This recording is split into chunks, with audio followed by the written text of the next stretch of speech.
We're on here. Hi, Hi, Carrie Kinye, Elizabeth Neely. and this is the October meeting of Florida Frontier, First Florida Frontier board meeting. We're attended today by Herman Trappman as well. Say hi, Herman. Hi, Herman. He's in the director's chair today. And Elizabeth and I are going to be going through the agenda and having turn the lights a on, brief narrative. so we're not tracking that much. There. Whew.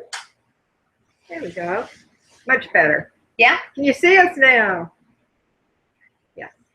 Cool. So thank you for, thank you for tuning in. To get started with our magnificent technology,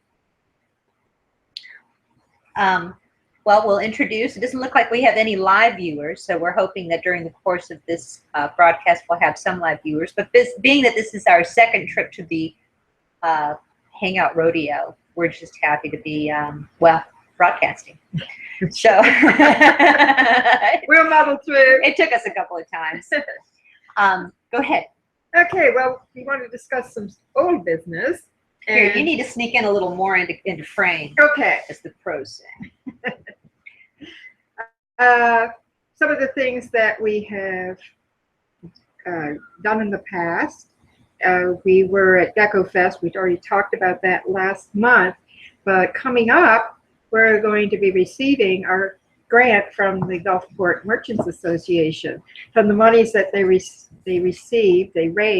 during the Gulfport Gecko Ball and the Gulfport Gecko Fest. And so on November 7th, we're going to be receiving the check at the Peninsula Inn in Gulfport.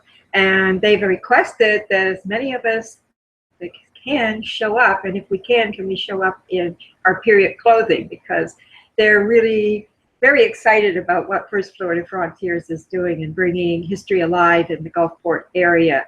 And so I'm requesting that anybody out there who may be tuning into us, please join us on 6:30 Peninsula Inn on November 7th in Gulfport.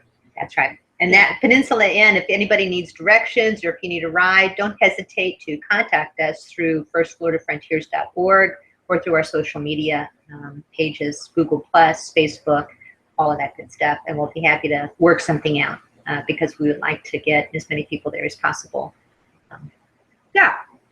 So the other thing that we talked about at our last meeting, is that Herman and I were going off to the great Florida Cattleman Ranch Rodeo in Kissimmee.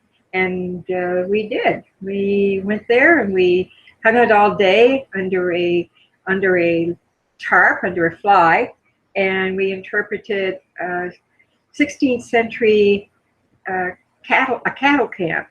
And joining us was William Kunze, who is a 16th century reenactor from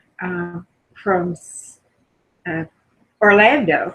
He kind of been famous for doing Drake's Raid and organizing Drake's Raid as one of his events. He always portrays Sir Francis Drake.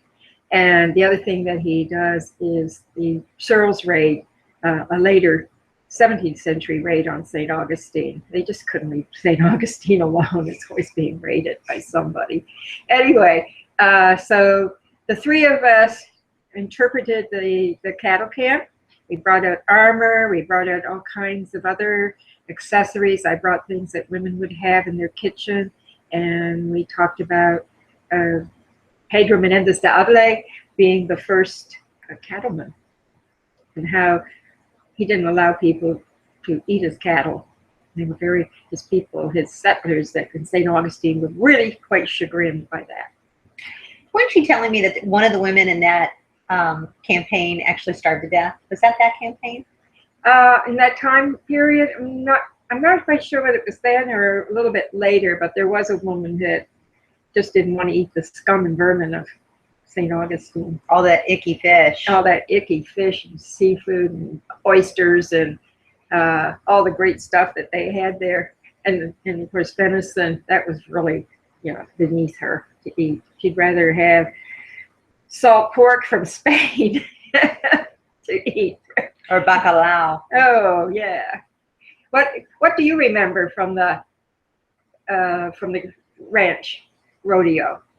Well, you know, that's one of my favorite programs. Can you hear me? Of course. Yeah. Okay. That's one of my favorite programs, and what I think is very, very important for us to recognize is that the Florida cattle ranchers are some of the people that really maintain Florida environments, and we really have to appreciate them for that.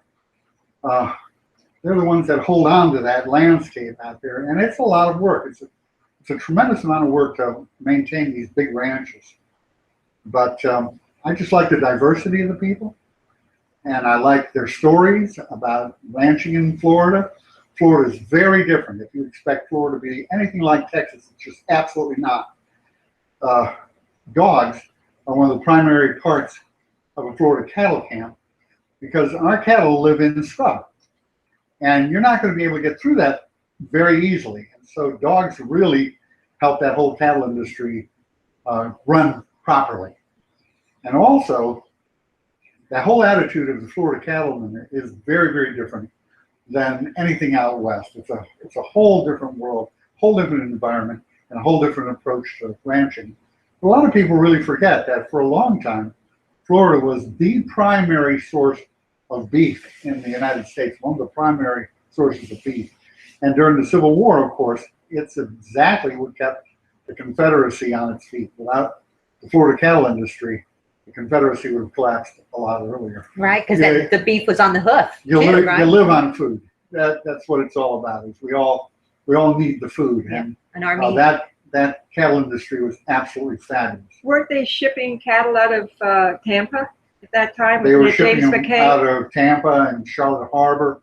Not as much in Tampa, but out of Charlotte Harbor an awful lot. And some of that cattle industry was actually going to Cuba as well. Mm-hmm. So it's a really complicated story of Florida's cattle industry, and it's a big story. It's the story that maintained Florida. What about the Seminoles and cattle industry? I understand they were pretty big into cattle. Well, the At one original time. Seminoles, that's what they were. They were cattle people. And a matter of fact, they were big time cattle people and had a lot of huge herds, and it was a lot of jealousy that the locals had over how many beeves the Seminoles were actually running. And so that's part would of have been what the white caused, settlers? yeah, that was the white settlers. Yeah. And that's part of what caused the Second Seminole War. And the Seminoles learned a terrible lesson. They learned that the Army was always able to find them because of the cattle and the horses. And so the Seminoles made the decision that they would ban both cattle and horses during the war, and as they fled into the Everglades.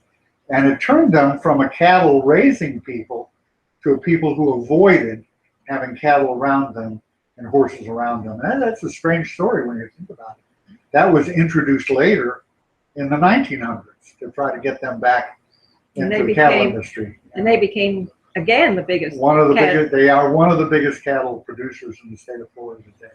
Yeah. And very, very good at it. Excellent cattlemen. What were some other things that we did? We had the beef. I told you about the beef. Brisket. Beef brisket. This one. Yummy. Beef brisket.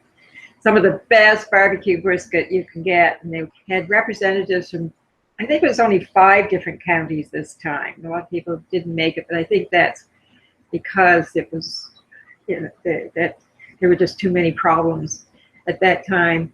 Was that around the time just after the storm Hermine? So a lot of people couldn't get to the cattle rodeo this year.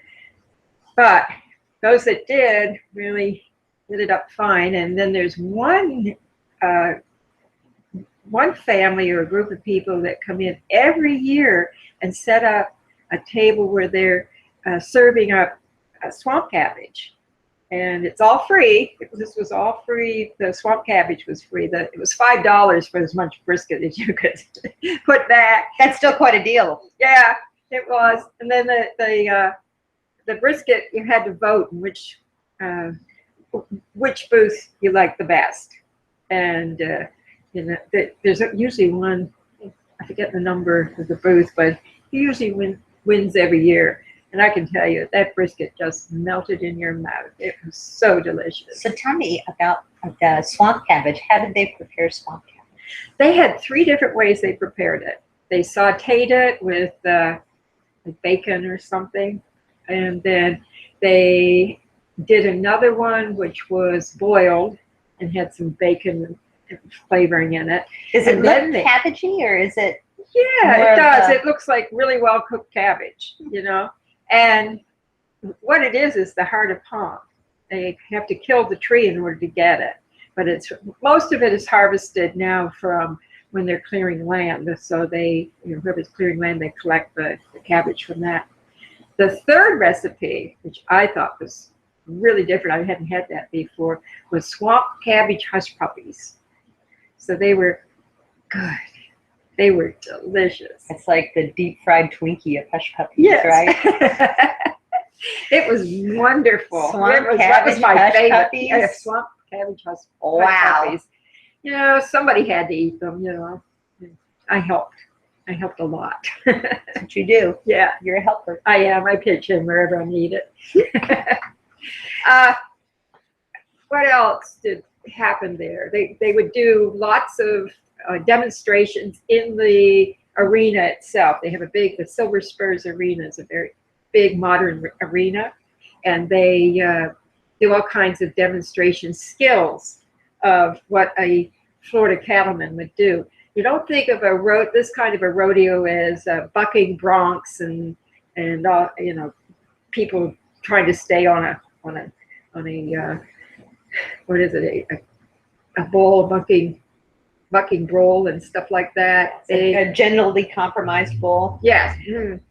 So, but what they were doing was demonstrating. What they usually do is demonstrate all the skills. They had a Friday morning, which we didn't get there in time, and I always wanted to see, is the dog demonstrations. How, because the cattleman and the dog work together in the bush.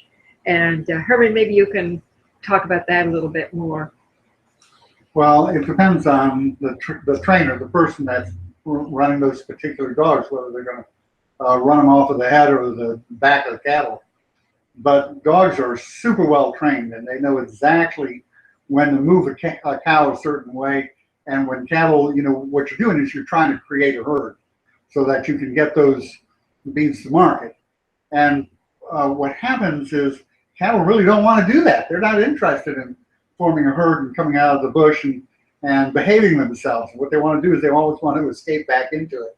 And so the dogs keep them part of a herd. They maintain that herd. And when you need to move the herd in a specific way, you tell the dogs which way the herd needs to move, and the dogs do that. They actually get out there and they move that herd in that specific direction.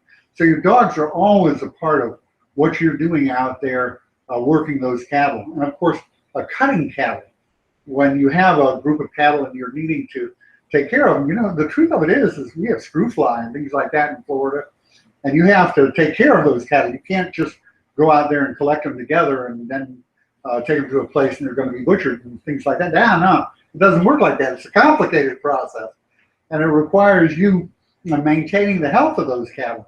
And so sometimes what you have to do is you have to get out there in the bush, and you have to cut a mother and her calf out and try to get that calf treated with some antibiotics and things like that may be necessary in order to fight bacteria and infections that the cows can have. So you're always working those cattle with those dogs. And it's just a wonderful skill level. And the whole thing, that whole process that you see in the stadium is Florida's skill in the cattle industry. It's nothing to do with out west. It's so different environmentally than Florida. And it's fun to watch them because these guys really know what they're doing, how to make a living out there in the woods. And by the way, they love that. They love making that. They're really that lifestyle. That lifestyle appeals so much to them.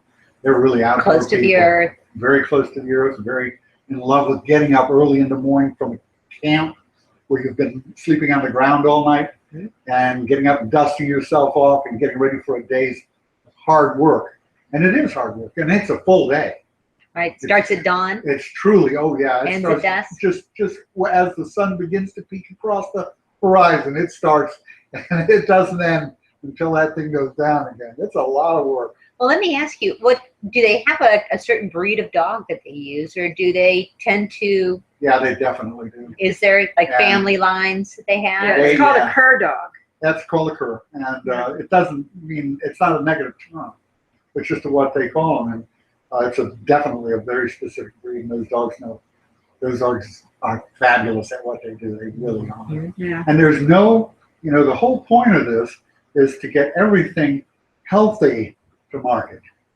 You don't want things that have been run down hard or have been abused.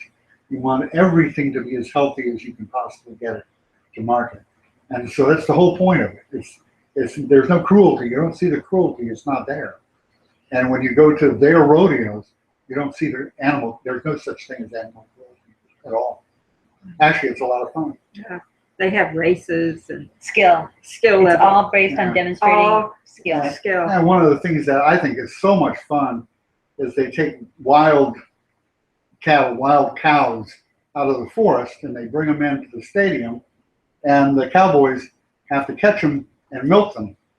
And these are wild, absolutely wild cows, and they're not used to that, and they really don't want that to happen. There's not a lot of And- milking going on. I was gonna say, I have this visual of wild milk cows. Oh, I see, boy. I see a Bessie kind of Borden milk cow, Right. right? Not Bessie. Sitting up in the back of a convertible with some Jack Daniels in one hand and a cigarette in the other. Wow.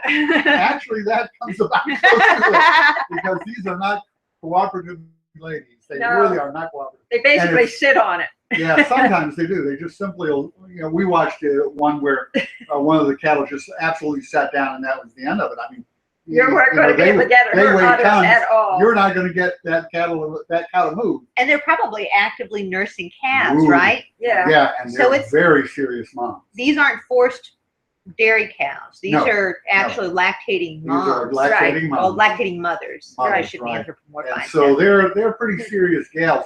And basically what you see is the cows chase the cattlemen around the arena for a while. That's right. I'm okay with that. And well, it is, but everybody knows how it works, and everybody knows that it's going to be a little bit of fun and a lot of laughter, actually, because there's a lot of antics to the whole thing.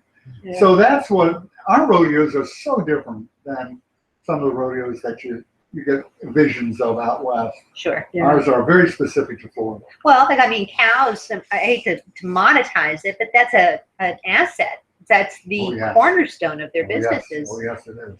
Um, So I can see that. I kind of wish, and perhaps in this kind of emerging market that we see where you've got crafted beers and proprietary, you go to the store and you buy beef, and the only thing that you see is a federal grade on it, USDA or whatever. Right. But I wonder if we're going to see sometime in the future Florida cattle or Florida beef versus, Well, other parts of the country. I think they're working towards that with the Florida Cattlemen's Association, but I Um, think you need to talk to somebody who's in the industry to know more. they about one of the things that you realize very quickly is that industry is struggling in Florida.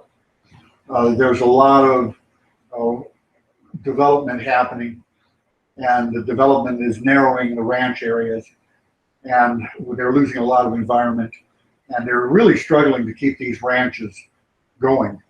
And so it's a powerful story right now. And I have to tell you, anybody out there who wants to see something really exciting and interesting should attend the rodeos in Florida. And also, they occasionally, about once every, 10 years, they have a cattle drive. And it's the same thing. It's in the last cattle drive, they had people literally from all over America. And that was just last year. That was last one, year. right? That was last year. And they had people from all over America attend that just to experience what a cattle drive is like. Now, why do they only do it once every 10 years? Because It takes a heck of a lot to organize it. Yeah. Because what they have to do is find ranch land, open land that they can drive the cattle through. And now it's getting more and more difficult because developers have gone in and developed strips between open range where they were able to do it. So I think they're going to try to do something again this spring as well. In the new year, I'm understanding they're going to try to do something, but I'm not sure. I'll have to. It takes a lot of It money. takes a lot of money. Time to The put that people together. come. Last year, they came from all over the country. People. There were more cowboys than there were cattle, just about. Yeah. It was amazing to see all these people, but Yeah. you know, people brought their children Right. in order to really experience something as outdoors and as powerful as that cattle drive. And Because when it's a week long, right, and they're riding horses and they're camping out. It's, the whole time, the Yeah. entire and time. last year it was freezing cold. Yeah, it was. During the It whole was, but camp. I'll tell you, And it the- rained. It rained. I remember Oh, the rain. a lot of rain. But the most amazing thing is listening to the parents and the kids talk about the experience, how it's literally a life-changing Life-changing experience. Yeah. that it really gives you an appreciation that nothing like that is going to give you. I mean, you've got to get that experience, and it's beautiful. It's really beautiful. You can tell I probably enjoy the Florida Cattlemen. Now, this event that you went to most recently was sponsored by the Florida Cattlemen's Association. Mhm. Yeah. Do we Was. happen to know what their website is? I think it's Florida Cattlemen's Association.org. Probably. Probably. Otherwise, you can Google it and it'll probably pop It'll up. pop right up. But- Yeah. And they have pictures and all kinds of things that go on. Now, I'm sure in previous issues of Florida Frontier, Mhm. you've done some research and published some reference material Oh, yeah. on Florida we have cattle. We have a Yeah. fabulous story of JB catching the train. Yes, So, there's one of the JD Catching the Train. That's just to- written by a Florida cowboy. And I don't know that we really got into a whole We did a lot little more. bit into Bones Moselle. Bones Moselle, who was an old Florida cowhand. Well, he was painted by Frederick Remington, the Yeah. artist, who came down Oh, here. I've seen that. Yeah, sure. It's a pencil sketch, though, isn't Well, it? no, it's a full painting. He's got And, paintings too. and He's got pencil what you sketches and notice paintings. is his hat is a lot broader than the Texas Cowboys, and it doesn't have that kind of curl to it. It's a huge wide brim hat, and the reason for it is he's under the Florida sun, and that's serious business. And And his whole humidity and rain and very skinny guy, very rough looking. And the other thing that Frederick Remington painted was part of the range wars down here. Some of the cattlemen didn't get along, and if your cattle were caught on somebody else's land, it's first they would word try to of capture them. And Frederick Remington actually, this is during the Spanish-American War period. Frederick Remington came down to Florida to do paintings, and he did some beautiful paintings of the cowboys and the cattle industry. Yeah. It was exciting time, but I wasn't around. Oh, Elizabeth, you'd loved it. Elizabeth has been on 3 cattle runs. Yeah, I have, haven't I? And they're always cold, bitter cold. But you seem to go back. I do, just because it's for the people. It's really for the people and meeting old Florida families and listening to their stories. I mean, I could sit around the campfire for days listening to these stories. And a lot of them are interesting are women, the women's stories and women cattle women. Yeah, that they're out there on the range too. They're not just sticking around the house and cooking and washing up and so on. They're actually out there Getting it done. getting it done. Yeah, they're women that get things done. Well, as we're getting close to the 7 o'clock hour, we've got about 5 more minutes, Yeah. and we should probably review some things. I went ahead and posted Mhm. our website, and through the First Florida Frontiers website, which is Yeah. firstfloridafrontier.org. You can also just key in your search bar First Florida Frontiers, and we'll pop up. There's a link to the website Issue, and Elizabeth has placed a lot of the Frontier Gazette magazine, which has great articles on Florida history, including some on the cattle industry in Florida, as Herman and Elizabeth were discussing. So we urge folks, if you're interested for recreational reading or if you're doing any type of academic research, by all means, it's a great resource. It's available to you at your fingertips through, again, issue.com. So, new business. Yes. Yes. We will be getting, first of all, November 5th, 4th and 5th. November 4th is the Art Walk in Gulfport, and we'll have a table set up at Art Walk. Hobby also had tables set up at First Floor at Fab Fiber because it's also the Gulfport Extravaganza Crawl, Gulfport Boulevard Extravaganza Crawl on that evening and the next day. And that evening, I will also be having an art show opening at the library, so I'm going to be spread pretty thin. So I'm needing people to help cover all these bases. And so if you can, please call me or email me at info@firstfloridafrontier.org. Or through the social media outlets as well. Through Facebook, whatever. Or you can go in and actually see Elizabeth. Yes, you could, At Fab Fiber. Check me out in person. Let's do a pitch for Fab Fiber, because Fab Fiber has been one of our greatest supporters, and it's kind of our physical place. If you ever want to come and corner Elizabeth and ask her questions about Florida history, that's the place to do it. Yeah. When your hours, your winter hours are coming up, and right now we're open 10 to 4, Monday through Saturday, and I think our winter hours probably Friday and Saturday will stay open till 6, but we'll post those once we decided when we're going to be doing that. And on the evenings of Art Walk, of course, we're open until probably 8 o'clock because we're going to be. Art Walks are not only first Friday, but they're also second Saturday, third Saturday. Third Saturday. Yeah, so. It's always a good thing to come and check that out too. But I would like people also to remember to come and join us on November 7th so we can get that $2,000 check, because then we're going to start planning all kinds of exciting new activities. We're hoping to do a series of speaker series coming Saunters. up, and Saunters. That's the thing I'd like people to do on November 4th too, is to dress in your best historic clothing and saunter, engage the public and tell them what we're doing and tell them about Florida history.